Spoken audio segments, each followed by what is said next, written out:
Taekwondo, Muay Thai, and Kung Fu. It's all about fighting. Yet the martial arts have retained a romantic quality. Some people dedicate their whole lives to mastering these fighting arts. But why? Do they simply want to become the best in their art? Do they want to feel invincible on the street? Or are they in pursuit of mystical knowledge or some ancient wisdom?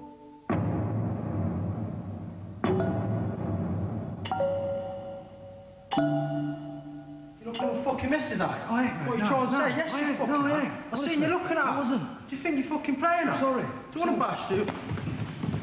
It's the moment we all dread.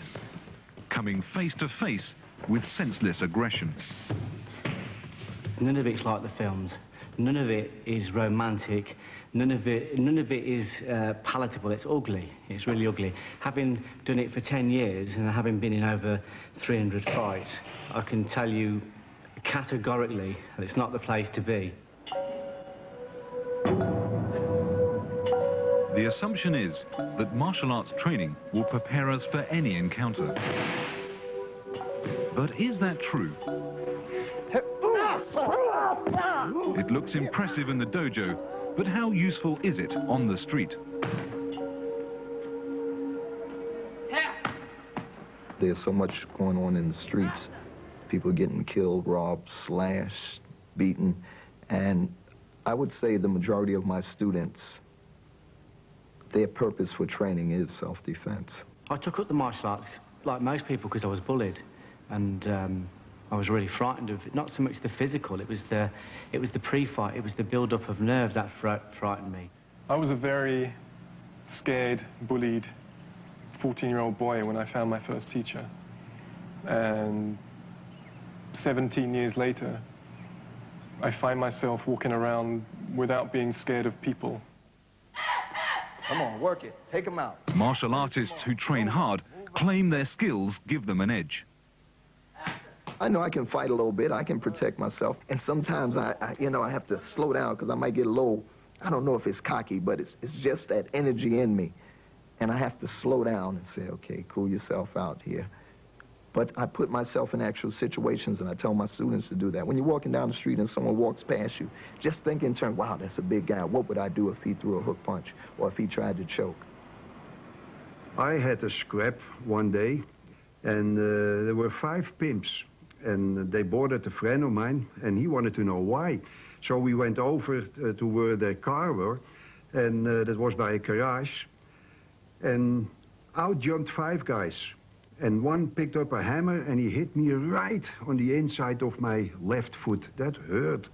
I was so mad, I just, like a tiger, I stormed forwards, and I caught him, cut away his hands, and one way or the other, I hit him. Don't ask me if I hit him with my fist. I think so. Or I might have had with the triangle bone here and hit him because the ear came off. He had a crack in his skull and the main artery was busted. And he was dying from 10 o'clock in the morning until 3 o'clock at night. From that day on, I swore I will never in a street fight, unless my life is in danger, hit him with my fist. And I developed the so-called showtie, which is just as effective, but it doesn't really kill you. I was coming home one morning, and this guy walks up, and he got too close. He came into that zone, you know, where you're too close, where you violate the person's privacy. And he said, do you have a match? I said, no, I don't, man. And he said, excuse me, can I ask you something? And he went in his coat, and he started coming out, and all I saw was, I don't know what it was, it looked like a handle. I can't tell you the exact technique I did, but I can say that I hit that guy at least 20 times before he hit the ground. And, you know, it was an unfortunate situation for him. But what happened after he hit the ground, I pushed his coat back, and he had a sawed-off shotgun. So when I come up, I come with both hands immediately. Now, you see how elbows are in my midsection? That would prevent him from pushing the gun again towards me. Every martial artist who's been tested on the street will tell you their system is the best. A little farther, boom. And then I can go in, boom, and then knock him out. Okay. John Blooming, known as the Beast of Amsterdam, has earned his nickname while providing security for the clubs and casinos of the red light district.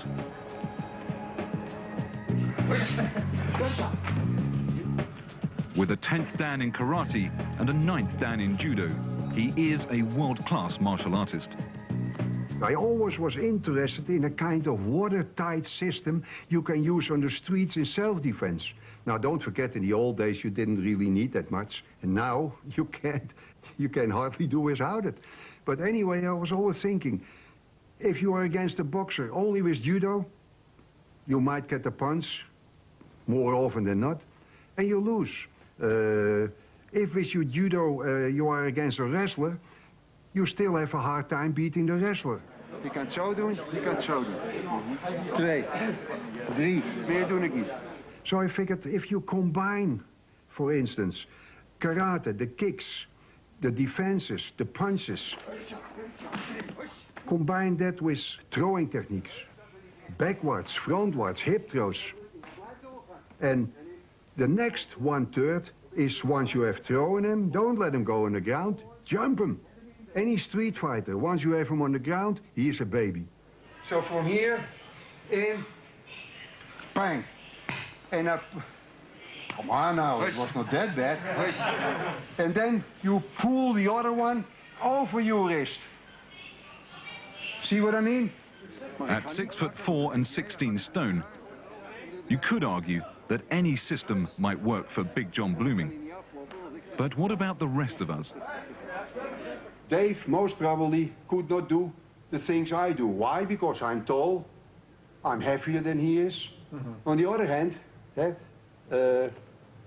he couldn't do what Dave does or what I do, because he is still lighter. And not really weight trained and all that. So everybody has to adapt to his own style and think about it and train in that way so that he won't be scared of a big guy. And that's why I developed, for instance, this real fast kinkeri. Because when I stand here and have a fast kinkeri, from nothing, I'm in his balls. Pat. You know, in a split second. Pat. So he couldn't see it, he can't see it in my eyes, what I'm going to do, I just give him a deadly stare. And I hit him, pop, right in the balls. And as soon as I hit his balls, it takes 1 or 2 seconds.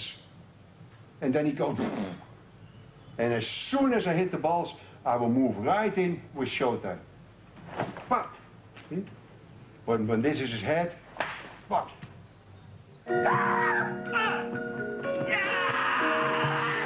Mike Finn agrees that the smaller person does have a chance against a larger person. Holder of 40 black belts, Mike is recognized by the Guinness Book of Records as the most qualified martial artist in the world. If he pushes you, you can meet his force and fight back if you're strong. But on the other hand, you can just, if he wants to go that way, why should you stop him? See, if he pushes you here, just there, hey, then you can meet the force and help him on his way. That's one way of doing it, sidestepping it and letting the force carry on. Another way is to take his momentum, accelerate it, and then keep it going and throw him that way. So if he grips you here, keep him moving, and then throw him that way. Another alternative is to start him moving and suddenly change direction. So from here, keep him moving, and just change direction. And finally, you can actually stop him, and it's the same sort of thing as the motorcyclist going along. There's the tree, whack. This is that principle here. Knowing you have great technique gives people like Mike the kind of confidence that will deter a likely attacker. But it's difficult to know at what point we would be good enough. If you train on a minimal level for a period of a year, you could probably learn enough to get yourself into trouble, in that you'd go in and try something that you're not capable of actually finishing, and so you'd escalate a situation. I think maybe I would say between 2 to 5 years would give you a reasonably competent knowledge in order to be able to make those techniques work on a subconscious level. There is a belief that enough martial arts training will make us invincible. This is what they'd expect. Jeff Thompson knows better. In reality, if you've got 3 people facing you, you're looking at death. If I allow anyone to come near me, as soon as he attacks, they would all attack. Jeff is a former nightclub bouncer and now one of the world's leading experts on street fighting. And that's where it would happen with most people. Because they're waiting to be attacked, they'd be overwhelmed. So if I was facing more than one, and I couldn't run away, I would position myself so these are offside me as I'm talking. And I'm, fucking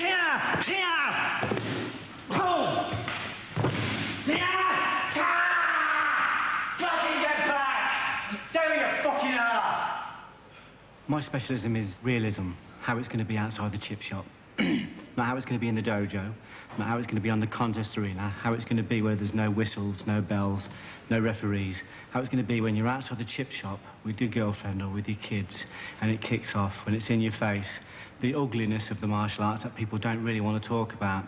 In a real situation, quite often the first thing you see, first thing you get, is when someone comes up to you and it says, "You fucking got a problem with me, you're looking at me. You fucking keep out of it, you fucking keep out of it. If you've got a problem with me, is this about fucking me and you?" Before you can do anything else, you've got to get beyond that. And that's where most people fall apart, because as soon as somebody becomes aggressive, they make themselves large, everything becomes big. When a situation starts in the street, it normally starts with some kind of introductory dialogue, and then the situation just explodes. I call it the Jerry Springer syndrome.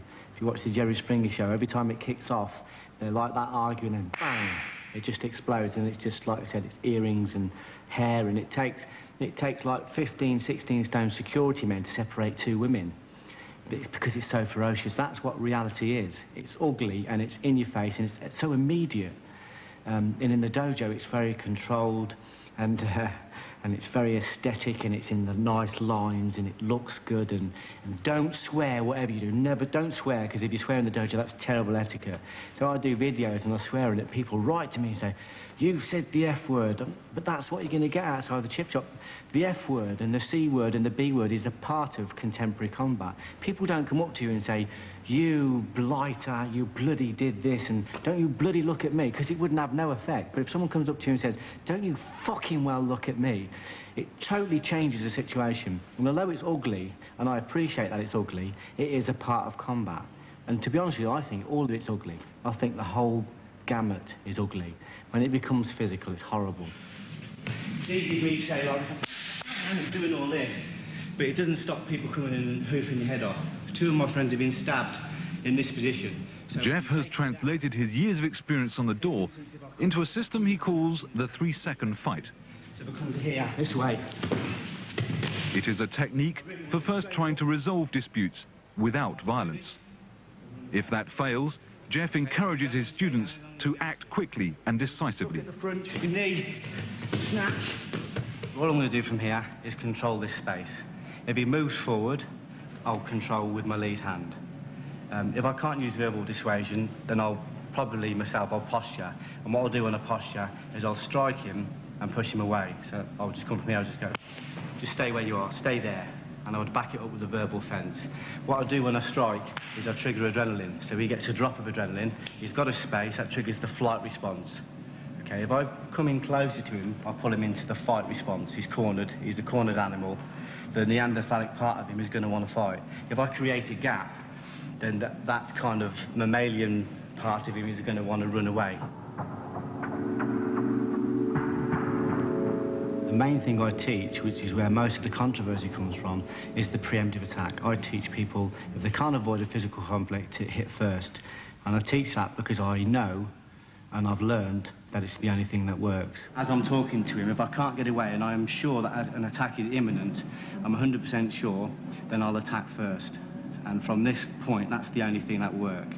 The blocking and countering will not work. It's about as useful as a paper condom. It won't happen. The grabbing and letting him throw me isn't going to work either, because although I can throw him, or we could go to grappling, it doesn't stop his mates suddenly materialising from all over the place and kicking my head in. Even strangers walking past will kick your head in, because that's the nature of society. So all I'm going to do from here, if I can't, is I'm going to ask him a question, and then bam, and then I'll just go in with either a punch or a headbutt or whatever's open to me, and I'll finish it within the first couple of seconds. That's it. Matty, he's been shouting. Yeah, what are you fucking saying there? Do you want to fucking go? Yeah? Okay, have a go then. I'll switch on, make it interesting. You switch on. Yeah, what are you saying then? Our natural instinct is to run away. It's the strongest instinct we've got. Now, for you to be able to override that, your willpower has got to be very powerful. Not only that, you've also got to get rid of all this nonsense about waiting to be attacked and trying to block and counter. It won't work. So if it's going to be physical, you know, control the pre-fight. If you can, avoid it and escape. And if you can't, be the hammer or the anvil. You either hit first or you get hit yourself. And like I said, most situations these days do not end after the first blow. The fight starts when you hit the floor, and then someone does a 56-move kata on your head. And when they're finished, your mum won't recognise you. You just come out with the toe tag and the nice inscription on the marble, and it's not what you want.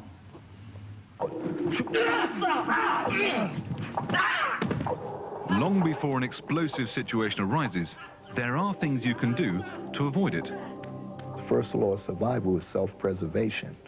The second law of survival is to be aware at all times. The third law of survival is to expect the unexpected. The fourth law of survival is never to underestimate anyone. And the fifth law of survival is to respect the values of all existing life. And if you govern yourself in accordance to these 5 laws, you pretty much can endure. Sugar Ray Crossan teaches self-defense in one of New York's tougher neighborhoods. A lot of times, a person who has low self-esteem, they'll walk down the street with their head down. And just like in the jungle, a lion, he'll pick out a herd and he'll see which one is the weakest, which one is limping, which one is unaware. And that person with the head down, that's a sign of weakness or unawareness. That's prey. So the mugger, that same mentality. Oh, well, that person's aware. But that guy, he's not even watching. And look, he even got his wallet sticking out his back pocket. He doesn't even know what's going on. So the low self-esteem can be a problem in the street. Come on. When the only rule is the strongest survive, it may be that martial artists are arming themselves with one of the best forms of defense, an air of confidence. I tell them, you got to prepare yourself. Train hard in the dojo. People make excuses. Oh, I'm too tired. It's too hot. I was working overtime. But all that means nothing when you get in the street and you got to defend your life. So if you're going to train, you got to be serious about it. How much should you train? There is no limit. Millions of people around the world are training in martial arts with a passion. But why? Next, we find out if the rest of us are missing out.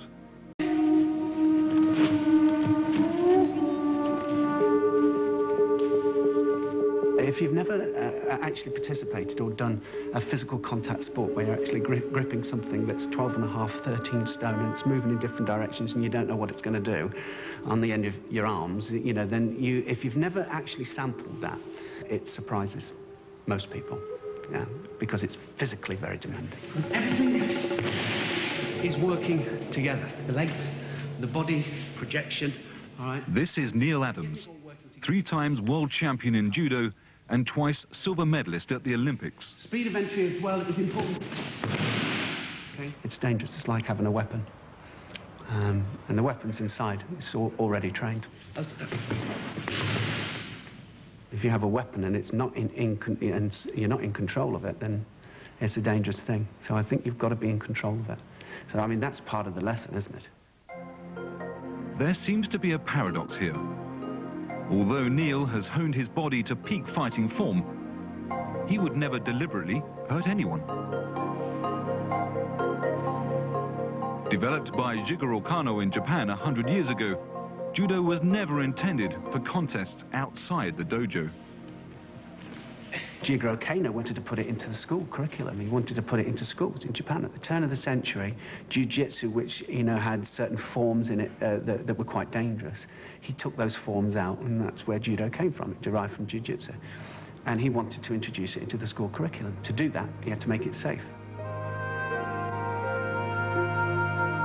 He said that it wasn't just a sport. He said it was a lesson for life. And think of the things that you can take out of it that are going to actually help you. He did it to give self-confidence and, you know, introduce different qualities, you know, with your everyday life. And that was his philosophy. That's why we don't practice to go out onto the street and show everybody how, you know, how fantastic we are and that we're like Bruce Lee. My favourite technique is an arm lock. Then what I have to do, as my partner lands from here, is make sure I'm behind. Then catch the arm, put the arm under pressure. I have to straighten it first. When I straighten it, the pressure goes against the arm and the elbow. And as you see by the twitch of the hips, I get my submission. Neil Adams is my judo instructor, and what I love about Neil is that polarisation. It's the ultimate aim in martial arts to have that yin and yang, that very hard and that very soft together. So if you met Neil and you didn't know anything about judo, you wouldn't know he was a fighter, because he's such a gentle person. And I aspire to be like Neil.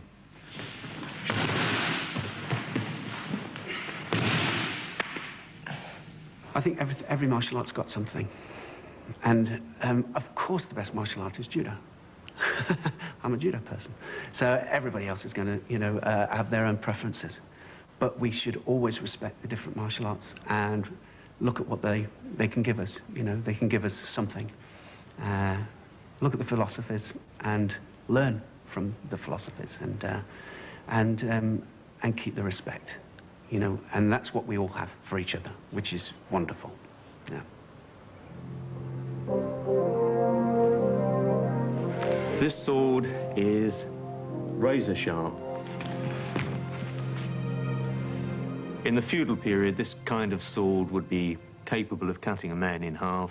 You could cut a steel helmet in half and quite often cut through the armor that a samurai might be wearing.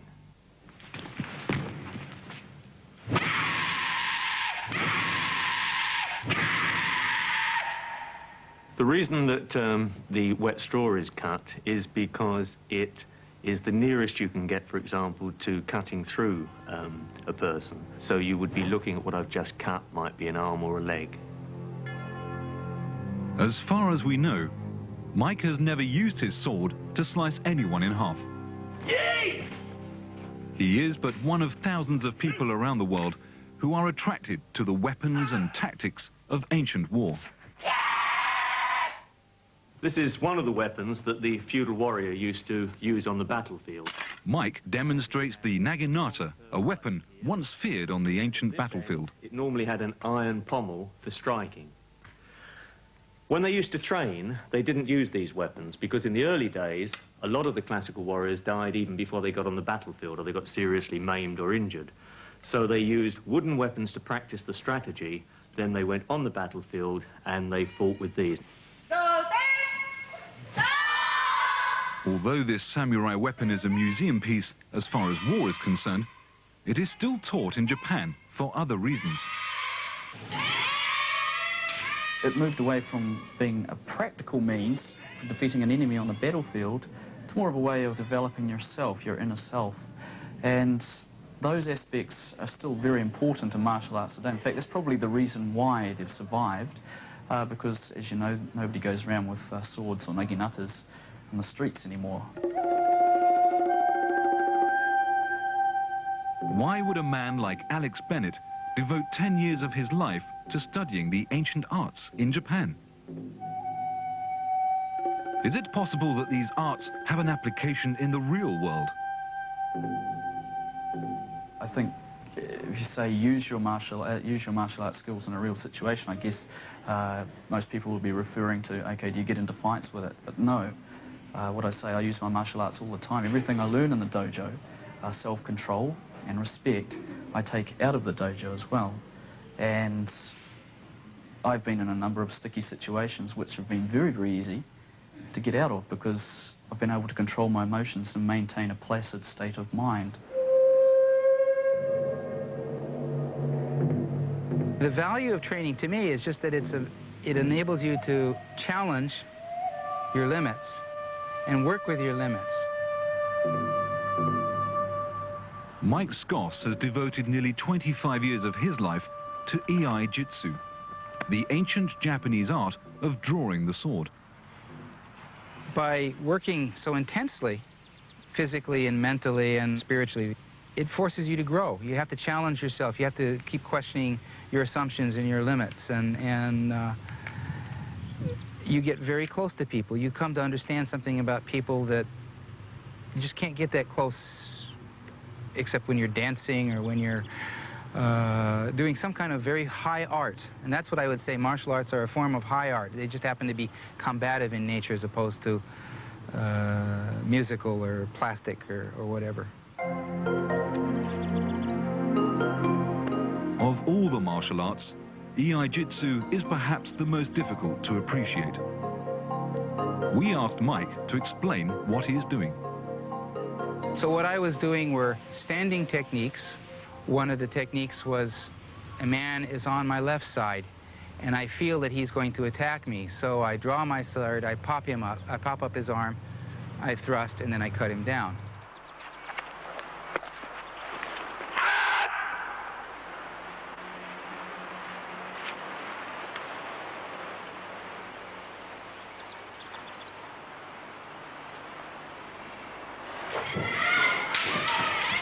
These ancient battlefield techniques have found a comfortable home in the modern dojo. For some, it is just a pastime. For others, it is a virtual world in which to explore the imaginary act of killing someone.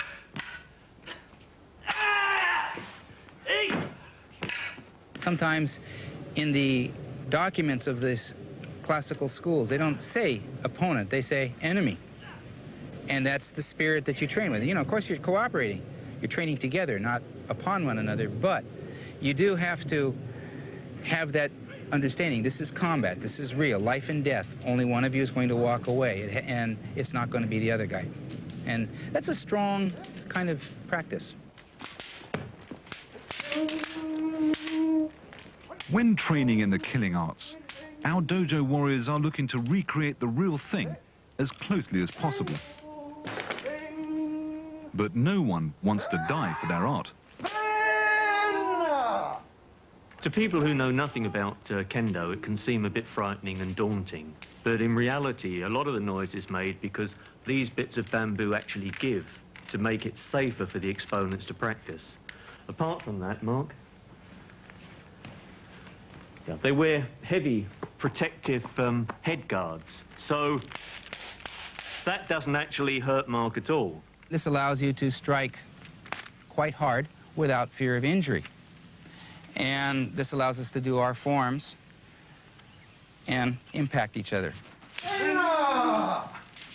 Impact plays a big part in martial arts, perhaps most dramatically in Taekwondo.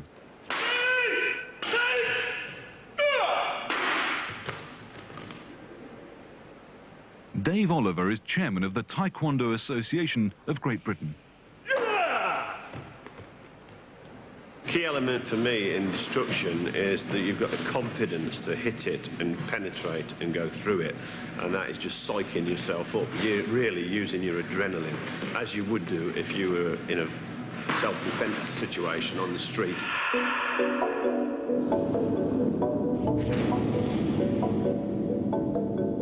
Ball breaking is very difficult because it's a mental thing as much as a physical thing. If you're scared of hitting the object, then you're not going to penetrate, you're not going to go through, and you'll end up injuring yourself. Does being tough in the dojo lead to acting tough outside? In common with most martial arts instructors, Dave sees how training can change his students. What I find with students when they start training, a lot of them do come and think that they're going to be Bruce Lee or Jean-Claude Van Damme and want to fight. It actually has the opposite effect on them, because when they spar or do destruction or do patterns and they work out regular, it takes the aggression away. They don't really need to do that. They can go in competitions and they can spar in the school. I don't know that many people who are aggressive, who are really good martial artists. I think at the core of all martial arts, when you've got through your little phase of wanting to prove yourself, you've got through the ego phase, you've developed techniques that work, you've won competitions, and you've gone through and you've got all that out the way, I think is the ultimate thing is that there's this realization that the human being has so much more potential that they can develop, and that martial arts is a doorway to exploring that potential. Next, we find out what happens when martial artists begin to reach their physical potential.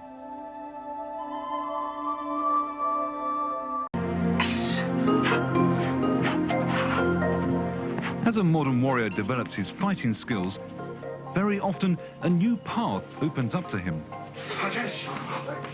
This path is often referred to as the way of the warrior. But for each warrior, the way can be very different. If any subject has been misrepresented and corrupted in the West, along with Eastern spiritual teachings, it's martial arts. They've been presented as a way of becoming more powerful, of enhancing your ego, of developing a strong male macho image. But the real martial arts are a world away from that.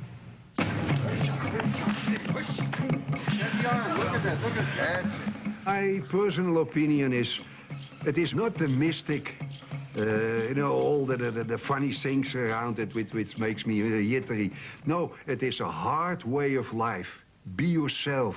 Try to improve yourself. Try to be honest against everybody.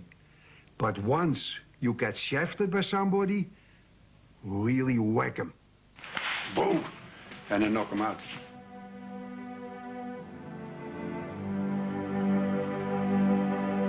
Many martial artists who are fantastic on the physical level have not transformed emotionally. If we're warriors in ancient China and we're fighting for our country and we have to learn that to defend our country, that's one thing, but we're leading normal lives. It reaches a point, you know, how big a gun do you need? You already can kill. Now this is the salutation of our triharmony method. And it means unifying the mind, the body, and the spirit. The whole purpose is to take these three separate energies. Many masters of the martial arts have taken the old arts and developed systems more applicable to the modern age. Lawrence Tan teaches what he calls triharmony, a system concerned as much with healthy living as it is with fighting skills.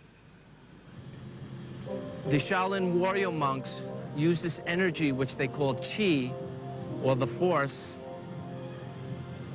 They developed so you could use it for self-defense, for combat, and you could also use it for healing. Martial arts is a wonderful vehicle because it teaches us discipline. It teaches us how to control ourselves mentally and physically. And it brings us to the spiritual gate. Absorb the energy, that's right. And what I'd like to do is to help create a new holistic model of martial arts where the self-defense and art of self-defense transforms into art of self-transformation. It's time for us now to focus more on our awareness, our spiritual awareness, because no matter how good a fighter you are, you could have a world full of great fighters. We're about to destroy ourselves.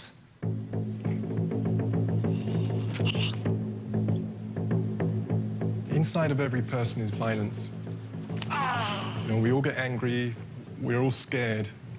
In fact, in my experience, we're all like scared little children pretending to be grown-ups.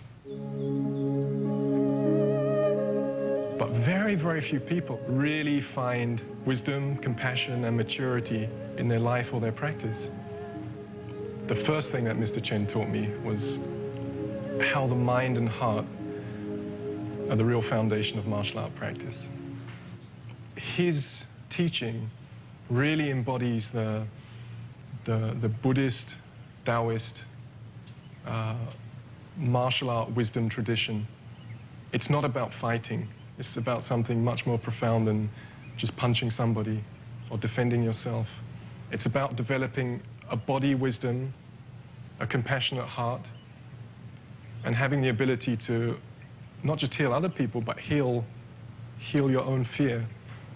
I don't want to offend anybody. If they like that, to do that, and they're happy, so the hell with it. But I always find the spiritual thing and the meditation and the Zen thing behind karate or fighting sports is usually one far less than mediocre teacher who fills his pocket with money and couldn't hit his grandmother if she had an umbrella in her hand. They're phonies, mostly. I myself, I like to be honest, I like to be a fighter. I never charged my boys money, really money, no. Just enough so I could run the dojo and my car and things, you know. And I made my money, luckily, at the casinos. But the boys gave me a return, something which is far greater, far more value to me. Like an Olympic championship, a world championship. Chris Dolman, trained in Blooming's system, has been winning medals for years in free fighting. A fighting sport where anything goes.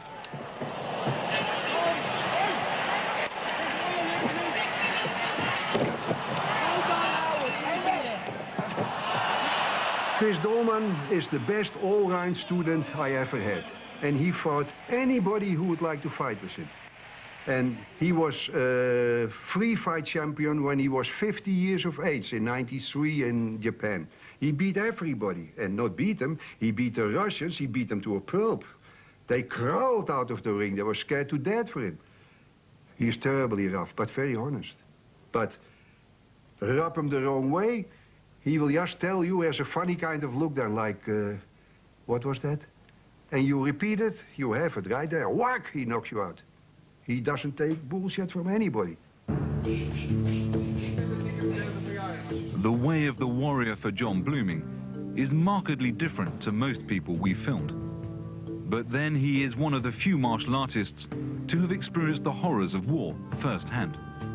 Blooming is a decorated veteran of the Korean War, where he served with the Dutch Royal Marines. I have to admit, it formed my life, and it gave me a stamina, and it gave me a background, and I knew that I could stand on my own 2 feet.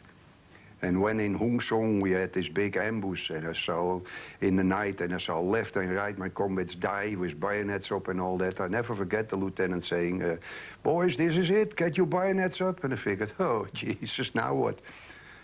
But when we finally got out, I swore that this is the end. Never, ever would anybody touch my family or me or my friends, at least not unpunished. The way for Sugar Ray Crossan has also been shaped by a war zone of sorts. Brownsville, New York. Brownsville was a somewhat rough section coming up. You know, I was subjected to all the gangs and stuff. You know, it was drugs going on. It was all kind of crimes. You know, when I was coming up as a child and teenager and so forth, going into adulthood. But thank God I didn't get caught up in it. But it was a pretty rough area, and it was an experience. I mean, the fact that I survived and I'm here telling the story, I'm not supposed to be here. I was supposed to be on drugs, in jail, or dead. And I was able to avoid all that, you know, through the guidance of the Creator, of course, but through my martial arts, which has enhanced my life tremendously. You have to be aware of when. You have to be aware of when. Roll out, watch your back, roll out, move out. Good, all right. Good. People have a concept that the martial arts is about fighting, hitting, punching, kicking. That's one aspect. But the martial arts is here. It starts here. And as I teach my students, one of the most important aspects of the martial arts is respect. I will respect the values of all existing life. Slow it down. Or abuse my martial arts skill. I will say no to drugs and yes to success. because I'm on a quest to be my very best. Yeah. Hey, what's up, man? What you doing? This is one of my little students. What happened to the ush? Yeah, one of my little students. Everything all right? All right, you still practicing, right? Yeah. All right, take care, man. I'll see you around, all right? One of the greatest influences on Sugar Ray was the late Professor Florendo Visitacion. Sugar Ray recalls the first time they met. I really didn't know who he was, but I knew that he had somewhat trained my instructor, Dr. Powell. But I was saying, this guy, he looks kind of, you know, he's kind of small, and I think I might be able to take him. You know, I wouldn't tell him that. But the opportunity came one day, and my instructor said, punch at him. I said, should I punch slow? Because, you know, I don't know if he could handle what I'm going to throw down. He said, punch at him. Next thing I remember, Grandmaster V was waking me up laughing. And from that day on, I was convinced. And I said, I have to study under this man. My father was truly a paradox. You would look at this little guy, very thin, very humble, and yet if you knew him, you knew that he was very powerful. But he was the antithesis of all of the macho, martial arts, Rambo kind of culture. If you were a police officer and somebody grabbed you, you don't use those drastic measures. You may use this, and you control the man. He was a quiet guy, but very dangerous. Perhaps one of the most dangerous men walking on the planet. I used to laugh because I said, you know, I used to say, boy, if somebody tried to mug him just thinking he's some little old man, I'd like to be there. He looked like somebody very muggable in New York. And there was one occasion when he was entering an elevator, and he had his arms full. At the time, he had a dog, and he was carrying a bag full of dog food. And these two young men came into the elevator behind him, and after the doors closed, one of them pulled a knife. And they were about to rob my father, and he dropped his bag, got into his position, and began to come at them, especially the one with the knife, and made contact with him enough so that the guy's knife was taken away from him, fell to the ground, and these two young men, the door opened on the elevator, they ran out, and just leaving the knife, leaving everything else, just ran away as fast as they could.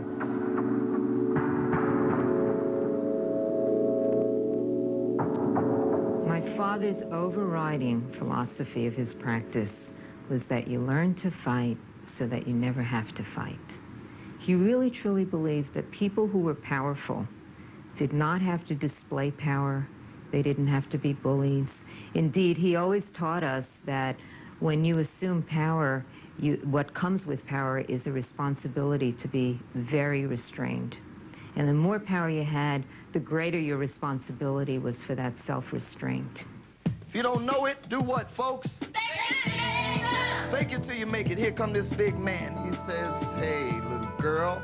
Professor Visitacion taught Sugar Ray how to be powerful in times of need, but also how to use peaceful restraint. Do it easy, don't hit me. Ah, right, and then once I drop there, what else, palm heel? Someone asked me, could I stop a bullet? And I said, yes. And they looked at me like I was crazy. He said, how could you stop a bullet? I said, I could stop a bullet by not allowing the situation to escalate where it gets to the point where this person wants to shoot me or want to kill me. A lot of people, they get shot because they stand there, they argue, they might push the guy, smack him in the face. Yeah, come on back, go ahead, do it. And the guy go and get, bam, why you shoot me? You just asked for it. So, you know, I could, in a sense, stop a bullet by not allowing a situation like that to escalate to the point where the person wants to shoot me. Martial arts also provides a safe outlet for letting off steam. Master Sken has helped many students to manage their aggression in this way. Nick Webb is one of his success stories. Guys my age, they all want to be the big tough guy, don't they? Young lads, anyway. If a fight broke out in a pub before I started doing Muay Thai and I was involved, I wouldn't think twice about hitting somebody.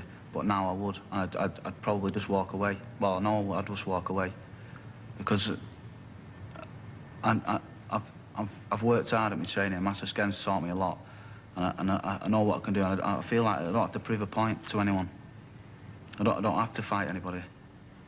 If I want to fight, I can get in the ring and fight, which Master Sken's taught me.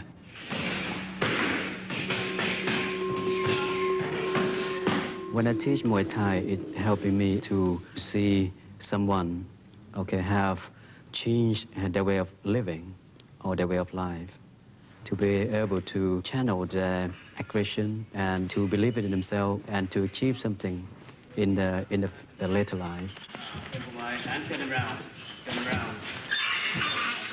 From Stockport, it's not a rough area, but it's not a posh area. There is some negative things going on, like drugs and crime. What I learned, I could hurt somebody, probably. And I'd give Muay Thai a bad name. I don't want to let him down, because I feel that he has helped me that much. I have taught so many children who had no purpose in life, who had been stealing car or on drug before. Since I train Muay Thai, give them something to do, especially they have a lot of aggression.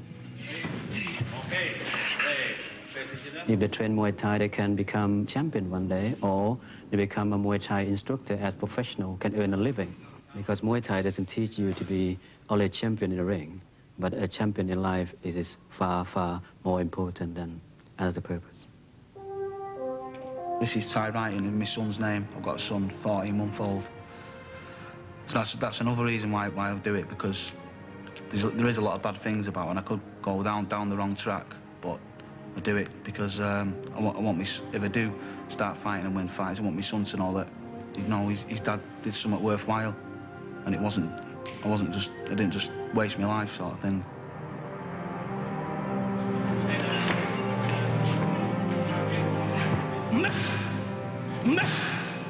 I started working as a nightclub doorman because fear of violent confrontation was at the top of my fear pyramid. So to confront that fear, I went and worked as a nightclub doorman. And in that time, I was involved in thousands and thousands of physical encounters, over 300 fights when I was, one-on-one fights. And I found myself. And then at the same time, I lost myself. So I went on there for salvation because I needed to confront my fear of violence. But then I became violent. I became dark. So then it was a matter of redemption, to get myself back off the door, because I became the person I hated. I looked in the mirror and I just saw a bully.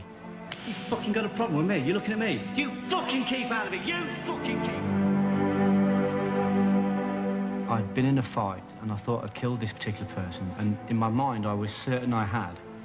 And it was a fear I carried through 10 years working the door. And I remember coming home, I remember it distinctly. I came home and in my mind this guy was dead. They took him to the hospital, no one can get him round, and I was certain I'd killed him, and I felt like I'd lost everything, and it was almost like the veil dropped. I come home, my wife was in bed, and I remember touching her, and she was like silk. I couldn't believe how beautiful she was. And I thought, I'm losing all this because I'm working as a nightclub doorman, because I'm rolling around the mud with some Neanderthal. I just thought, I can't believe I'm losing all this. And I was thinking about silly things like sitting on the doorstep with a cup of tea, looking out into the fields. I'm going to lose that. I couldn't believe how lucky I was to have my liberty, to have all these beautiful things around me. And that was a massive turning point for me, because I didn't sleep all night. I was waiting for the crack of policemen's boots on me, on me path. And it never happened, and thank goodness the guy came round and he didn't die. And that was a massive change. From then on in, the risks completely outweighed the rewards. And I woke up the next day and I said to Sharon, I don't ever want to be violent again. I don't ever want to hurt anybody again, ever. And she said, Jeff, I've been waiting for you to feel like that for 5 years. Perhaps the real story of martial arts is that it can develop a person's strength. Not just on the outside, as a fighter, but on the inside, as a human being.